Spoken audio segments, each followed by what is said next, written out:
Hi everyone, this is Momita and welcome to Life Lessons Talk Show. Being wealthy does not mean being healthy.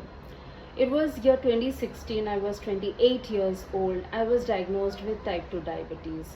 That was a very tough information for me to process for myself.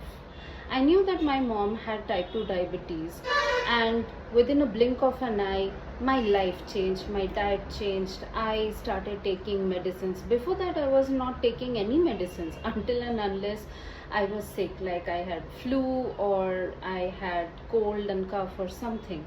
But other than that, I was not taking any type of medicine. And when all of a sudden my life changed, I just realized that eating healthy does not just mean that eating clean food. Eating healthy also means what you are eating, when you are eating, and in which pattern or sequence you are eating. That's how I started researching on food I'm supposed to eat. And at that point, I just realized, it occurred to me that whenever I visit a restaurant, I open up their menu card. I see their menu starts with soup, salad, starters, some main course, and then desserts. Desserts is always at the end. I question myself that why it's the same. It doesn't matter which restaurant I'm going to. If it's Indian, it's fusion, Asian, French, Italian, whatever it is, the pattern is the same. Why the pattern is the same? There has to be some logic, right?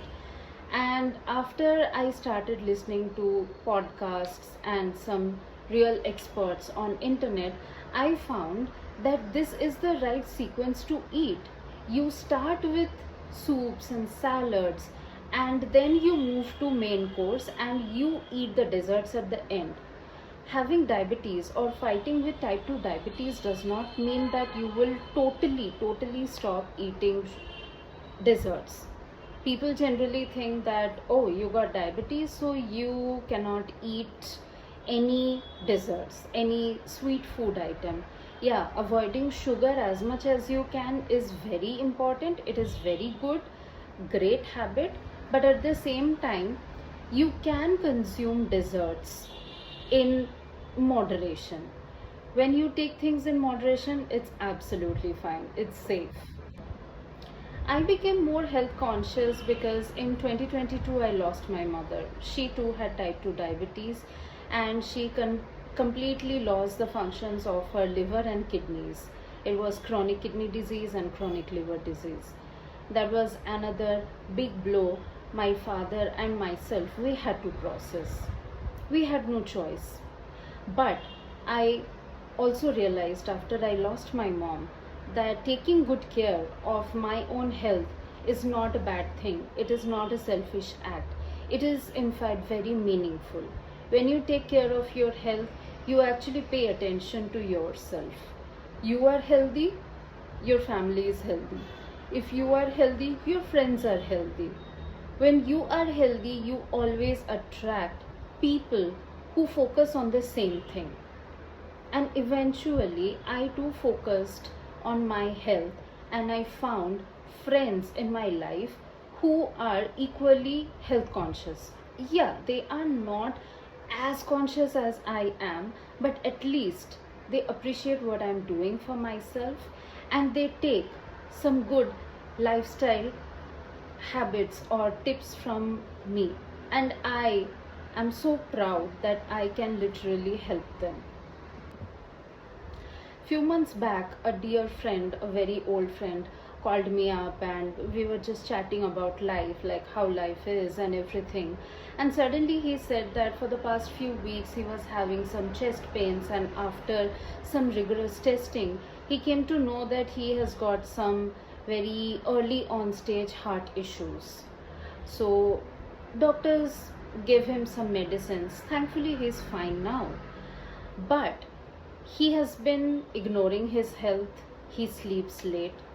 He also involves himself into smoking and drinking.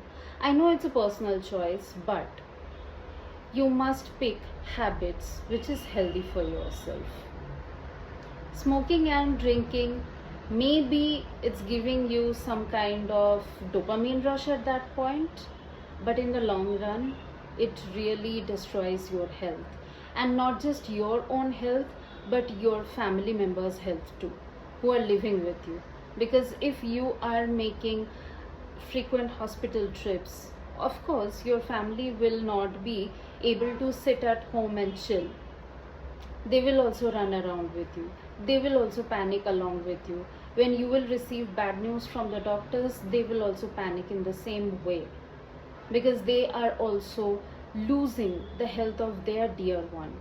So it's not just about you, it is about your family and about your loved ones as well. So at least try to think from that point of view. Chasing money, chasing dreams, chasing your aspirations, and chasing many other sources of income so that you can plan your retirement really early is a great thing. But this does not mean you will ignore your health. You need to prioritize your sleep, you need to prioritize your diet, your mental health, your breathing, your overall system. The way we prioritize vacation, that okay, it's been long and I'm really tired, I need a break from life, so let's just plan for a vacation, let's go to a nice place. This is the way. When you are prioritizing these things in your life, why can't you prioritize your health in your life? Life is nothing without your health, good health.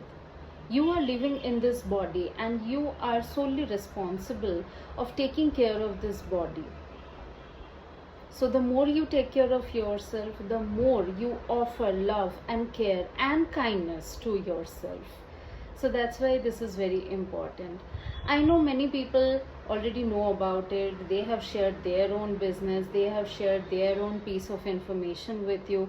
I'm not a dietitian, not a nutritionist, but I know that whatever I shared with you today, it's coming directly from my own personal experience. And when people share their own journey, that makes a huge difference.